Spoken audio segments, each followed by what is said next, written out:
built Ghana? Now I understand your brain, and I know you have a very powerful brain. So, thank you. I'm sure what makes you happy is thinking. Yeah, I think you think a lot. Yeah, you know me. Yeah.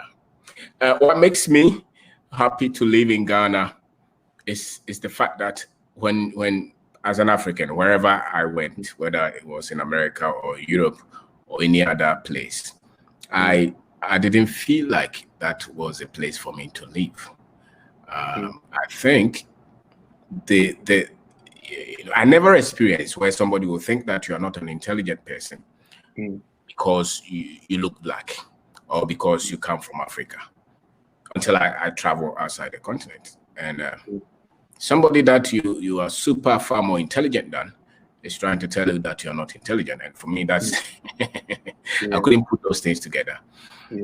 So yes, living here is far more gratifying for me, and to see the little contribution that we can make to make our country what it has to be. So for me, it's just the living. It's just the fact that you have a skill, and I think that no matter what you know, where you apply what you know is so crucial, because what you know has to be applied in a certain place. If you put the fish in the air for the fish to fly, it will be very difficult for the fish to fly. And you would say that the fish is not smart, but it's because you change the environment for the fish. If you send the fish to water, you see that the fish is that intelligent. So environment is crucial. And for me, no matter what, I think here is far more, where the game is. That's what I think. But then it had to take a lot of information to really see, the opportunities that we've been born into. So for you, it's you really believe in Africa and Ghana and the growth of it, because like someone like you can easily go to America, Europe, London, UK, and perhaps do an extra education of 1 year, and you will get a good job, and so it must be love, right? Because I know that when I was in Ghana, a lot of people that are going to good schools are going to leave to go to the diaspora, to America or to Europe. So why not just go to America with your education? I see. Once you are born in this environment, the TV, the education that they have given us, what we see the white man has done to all of us in Africa.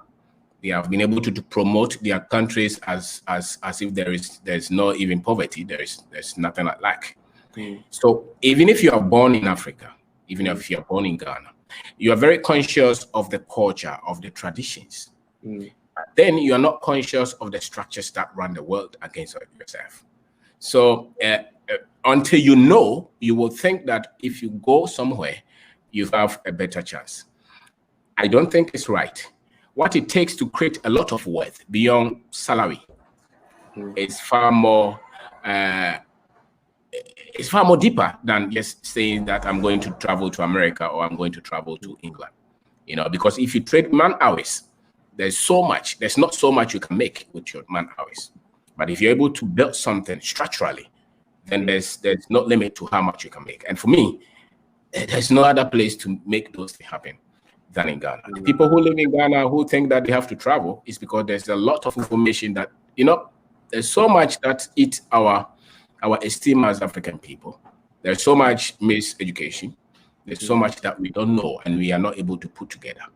That's why you can see a lot of Africans, doctors, engineers, who think that if they get to America, they'll be better.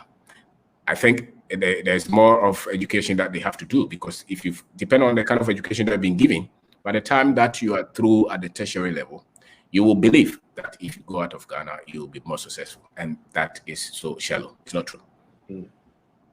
So what I understand is that the skills we needed in Ghana, Africa. Yes. Because or else if it's not enforcing making Africa greater and better, it's doing that to America or Europe, making them bigger, stronger, and better, right? Yes, but even that, the so-called opportunities that for me, the opportunities are superficial. Okay, so for instance, they say that 70 to 80% of household income in America is 100,000, as you have not been taxed out of it. Yeah. Now 100,000. If you take tax and you take what you eat, how much are you able to save within a year? It's not much. You know, so those systems run on credit. Yeah. Ghana, we don't run on credit. We run on what we have. So you have a lot of people. When you came to Ghana, you will see provision shop people. You see people trading everywhere. What usually we don't know is that if you put their numbers together every month, what most of them get, you'll be amazed. If it's about money, and the numbers don't add up for me. If I want to become a millionaire, if I want to become maybe have 10 million, 20 million, it's not so much practicing as an engineer outside Ghana. No, it is here building a structure, building a business, and try. You know, and over time, I've seen a lot of successful people who have done this all over. Even if you don't have education. So if it's about money, then the question of it's tough in Ghana is not really the question. It's more of what do you know about money? Exactly. It's the management of the money. Yes, the knowledge. Yeah. The knowledge. What do you know? What do you know? What are the things that you know that will make you worthy? And what do you even call worth? And what are the parts that you know? Most of us have been trained to be employees. Exactly. And that's the essence of school. So when you're talking of money, most people don't understand the numbers, you know. So where the money is, we don't even see it. Yeah, exactly. And you know what I've seen when I was in Ghana? Yes. I have seen that it's a really, really rich country. And however, there is something that is not being educated to the people, that they just don't grow, you know.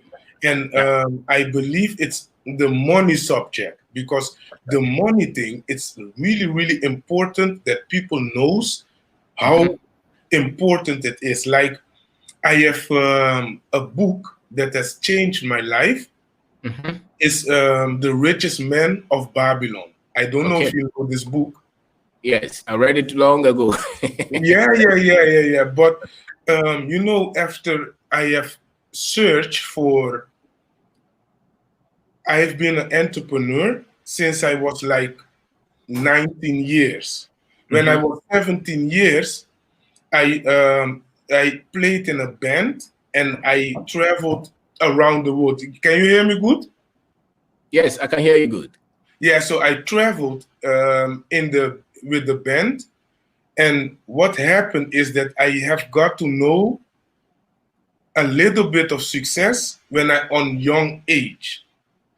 But what happened is that till the book, The Richest Man of Babylon, I never knew what to do with what I got, you know, where to invest it, what to do with it. But when I read The Richest Man of Babylon and more books, you know, there were more books of like Tony Robbins and, you know, a few more books. Yes. This changed my life because like The Richest Man of Babylon is saying, it's giving you the exact numbers, what you should put aside to gain wealth. Yeah. So this is when I saw it over there.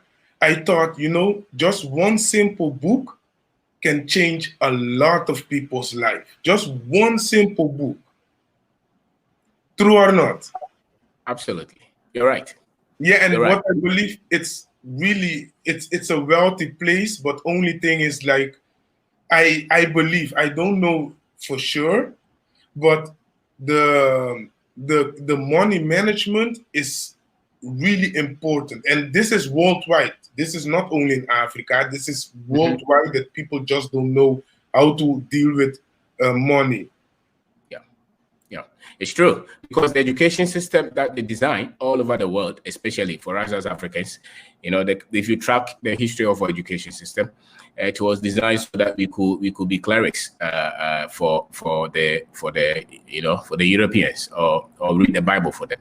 It was not designed for us to become successful and to become entrepreneurs and creators and innovators. You know, unfortunately, because they educated the first batch, and based on the content they gave them, they also try to repeat the same thing. You know, so a lot of our heroes are not people who created a lot of wealth with this kind of education. So you will see a lot of our ancestors, a lot of our forebears who were so rich, but they didn't go through the education system. The moment they entered the education system, it became a problem, because then they took the identity from them, they took the content from them, which they could use in the culture, in the environment, to create wealth, you know. So it's more of the education. That's why when you come to our country, most of the people who try businesses, majority of them, are people who didn't get much education, what they call education or school, those who didn't go through a lot of these, you know, because then they have nothing but to try and to keep pushing. So the managing money issue is true. But you see, the forces that fight us are many as Africans. The forces are many. The school has tried to extract who you are from you. The religion is also doing the same thing. The media has done a lot of damages, you know. The government institution is also there. The government infrastructure is designed so that if you want to build business, there's some kind of frustration in it, because it's still very much colonial. If you don't, I mean, it's very much colonial, the system. So the system will fight against wealth creation on the right path. You know, so the systems, the things that fight us are many, but then that's why we need a lot of higher knowledge. And the moment you're able to get higher knowledge, then you can see all the opportunities. Yeah, you will never be frustrated in the system, because then now you understand it constructively. You understand where we came from, where we are, and where we are going. You know, you understand yourself, you understand your people, so nothing will frustrate you, even if people try to do whatever they want to do, because then you understand the disposition, you understand the mindset that they have. And for me, the fact that somebody is in Ghana does not mean that they understand Ghana. Yeah. In terms of productivity and wealth creation and business, no. It does not mean that they understand the structure, no. You know, and it's not only here, it's all over. They have really done it. For instance, I'm sure proud to you coming to Ghana, there was an image you had on Africa. You know, who created that image? Because we didn't own the network, the TV networks. We didn't own all these institutions. So somebody intentionally created this kind of image. And that image that you saw, the same image that I saw, maybe I was in Ghana, so I saw it, but they created the same image on Namibia, on South Africa, on Togo. So if I've never traveled to Togo, for instance, what is the image that I've seen on TV on Togo? You know, so if I want to travel, I would rather want to see Holland. I want to see Germany. And then you will see a lot of our people who have also been there. But before you can understand those systems there and how they operate, there are in books that are not on the bookshelves. They don't teach how they built those systems in school. Even the white people themselves don't even understand how those systems were built. You know, so it takes a lot of searching to really understand how those things were built, so that somebody can replicate it. And so it's a program, and it works in favor of European made than any other group. You know, and now with the help of internet, and a lot of people are finding out that when you come to Ghana, it's not just somebody, a child with big stomach, you know, begging you for money, but you can see a lot of Africans who are very much successful and very informed. You know, and that image they will never show. Yeah. And regarding the poverty and the child, yes, what I have seen is that, I don't know, you can say it to me, but none of the kids that I have seen looks like they are hungry. They look healthy. They just look like normal kids. That's right. But you see, in every society, what I've seen about what the powers that run this world have done is that when it comes to Africa, they will pick the very bottom and extrapolate it and define all of us with that. And then when it comes to the West, they will pick the very top and define themselves with that. What it means is that they will define all of us in Africa with the poor. And then when it comes to them, they will define themselves with the top. You know, meanwhile, there are a lot of them who don't have anything. Exactly. So the average person somewhere in Europe or America will think that they are far more successful than the very successful person in Africa, which is so much like, but it's a system. They had to do that to keep their interest. They had to do that to keep us not believing in ourselves. They had to do that to separate you from me. You know, the only reason you are black is because somebody was moved from here.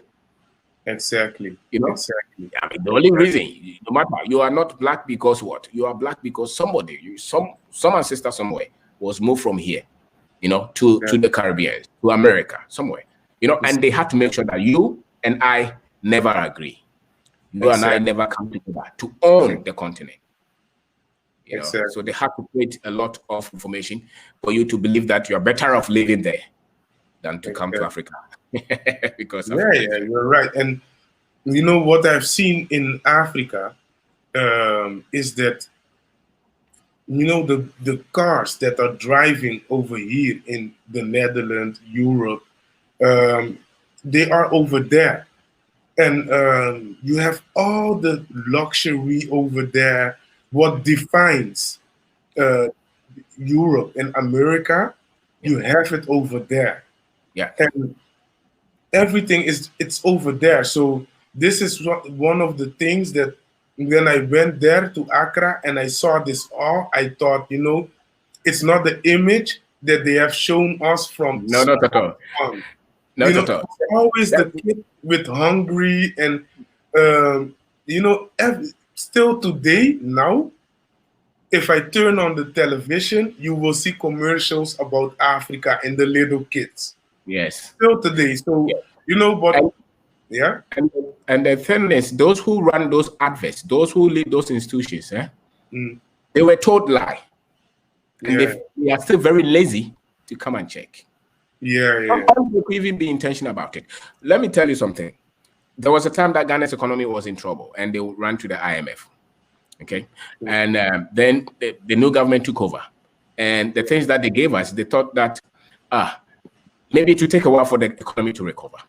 What they don't know is that there is a lot of wealth in what they call informal. Yeah. You know, there's a lot of money that you can use their models to calculate. So if you use their models, then we are poor. But if you don't use their models, there is a lot of wealth here. A lot of the houses that you saw here are not on mortgage. Those are houses paid for. Exactly. How can you say that in the countries that they are running on mortgage, you say that those that houses are paid for, those are rather poor? You know, so there is a lot of maybe parameters that we all have to change as to how they use them to measure us, because fundamentally, in the minds of those people, those institutions, Africa must be poor, and therefore, even if when they are deciding and they are finding and they see progress, they will still go by the biases. You know, so it's really not like that. Exactly. But you know what it is that when I was in Ghana, I've spoken with some people, and also from the gold mines. Yes. And what the man was telling me is that, like, now they are doing business with Lebanese and Indian people and white people, I think from Germany people. But they prefer to do business with, like, someone of a black person from the diaspora, America, UK, Europe. However, they also think that we over here we have really rich and powerful people, Black people in diaspora, Yes. and they can do business with them.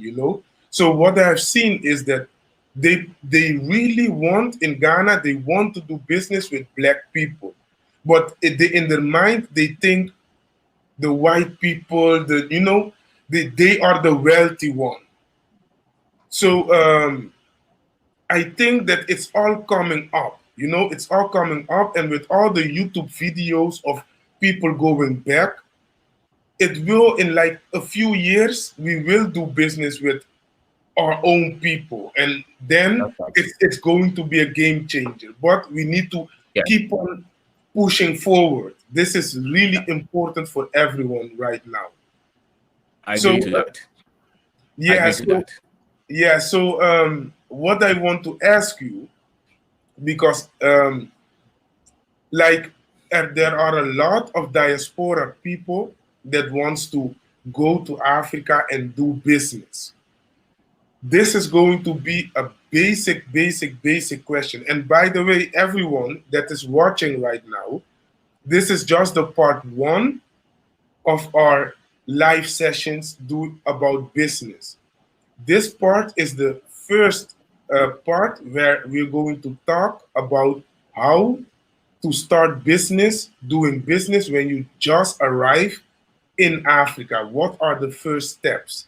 And the next video, it will be a little bit more advanced. So, okay, the question is now, okay, Mr. Kwabena, someone has just arrived in Africa for the first time, and she or he, they want to start a business. What are the first 2 steps or 3 steps that they need to do to get it on? So Okay. what's the steps? Okay. So what I understand is that the person should be somebody. Maybe they are somebody. The person is somebody who's already into business. So they may understand how a business is run. That is one. Or the person is somebody who is a technical person or professional who is working somewhere, who is trying to start a business. Or the person does not have any job at all. He's not doing anything anywhere. Then he's come to Africa or to Ghana to start a business. Each of them will need different kind of conditioning. If you're already in business there and you're doing it, you understand how business is done to a certain limit in a particular environment. Now, if you come to our country, it's also there are basic things that you must settle before you even go through the official steps. So some of those the person must settle, because sometimes people come and say that, okay, I'm a nurse somewhere, I'm a teacher in America, but now I'm going to Ghana to start a business. Whether you're a teacher or your business person, when you come, the business is neutral. Business will react. So those things must be well understood. That is a risk that you're taking. There will be a lot of problems. There will be a lot of challenges. There are skill sets that are needed for you to start a business. There is a particular mindset that you must have. There are milestones that you must set for yourself. If those things are settled, then we can say that, okay, which area that do you want to look at? Is it agriculture? And even if it's agriculture, in the value chain, which part of agriculture are you looking at? Are you looking at farming? Are you looking at maybe livestock? Are you looking at processing? Are you looking at just, commercializing the product from agriculture? Or are you looking at maybe the input, the farm input? Which side of agriculture do you think you have an expertise in? So being able to focus on a particular area that there is need for that and that you have expertise is very critical, because that is mainly a major part of the problem solved. So you have to understand the industry. Maybe it's an IT, maybe it's property development. It could be anywhere. Maybe it's in the health sector, maybe it's in sports and education, maybe it's in entertainment. Whichever area that you want to go, you must know that you are really bringing it down, to a particular area that you're really passionate about. You have the skill set for it, and then you want to pick from there. If you're unable to identify that, then it becomes scattered. So let's assume that somebody has been able to identify a particular area. Once you have been able to identify a particular area, Ghana is now open to a lot of our brothers and sisters. People have a lot of. I'm sure when you came, you saw a lot of people who live all over and who have been here for years. You know, they have been here for years, 30 years, 40 years. Some of them go and come. Some of them have bought houses here. I think that it's better you talk to those who have gone through that here. Get proper information from them. Those who are building businesses from them. You know, from the government sector is open. You go to the office of the president, there's a whole unit that they have given to diasporans who want to resettle or who want to come here, whatever that they want to do. There is another unit they call GIPC. Their website is gipcghana.com. It's Ghana Investment. Let me write. Yes. GIPC.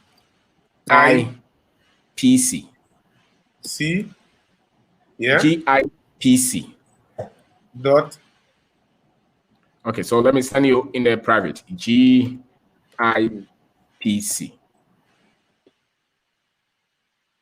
.com. GIPCghana.com. That's Ghana Investment Promotion Center. .com. They have a lot of data there. And they have secretariats there and get a lot of information. But a lot of the times... Can you tell more about what you said about for the diaspora that is coming back? Yes. So depending on the kind of level that you want to pick, they deal with a lot of people with huge money who want to go into mining, major investments, you know, or maybe you can mobilize your partners and you identify a particular field. Maybe you want to go into oil, maybe you want to go into gas, you want to go into mining, you know, you want to go into major retail or in the fashion sector, or you want to do big commercial farm. If you're able to mobilize a lot of money like that, that is the best institution that you have to deal with, you know, and they are very much trained to deal with our people, you know, so that is one. And then I mentioned of the office of the president. That is in charge of the diaspora. Their website is also there. You go to the Ghana government website. It's there. You know, there is another one that Ghana Export Promotion Authority. You know, that is GEPA. GEPA. Ghana.com. Ghana.org. GEPA Ghana.org. That is Ghana Export Promotion Authority. They also have a lot of information on where people want to move product. You know, maybe you may not want to go and do the production itself, but you would want to build international market for the products that are produced here. You can also get in contact with them. They'll be able to help a lot. You know, so, and beyond that, those who would want to just go through registration of businesses in our country and maybe they want to start a small business, those ones, they will require of you to register the business if you want. A lot of the times people even do a lot of things before they start to register, you know. So I know there are a lot of diasporans who have bought houses here who if you go by the legals, the legalities, maybe it will be a long time, you know, but Ghana is that much open. You know, so long as you're here and you're not doing a lot of evil things, I don't think there is a lot of controls and things that prevent any of us from owning anything in Ghana. So it's much open. They only don't want, you know, just as any country, they don't want the things that are not done well. You know, so the Registrar General's Department is what is responsible for that. I think their website can be, where is it? rgd.gov.gh. You can find them there. They have Registrar General's Department. That's rgd.gov.gh.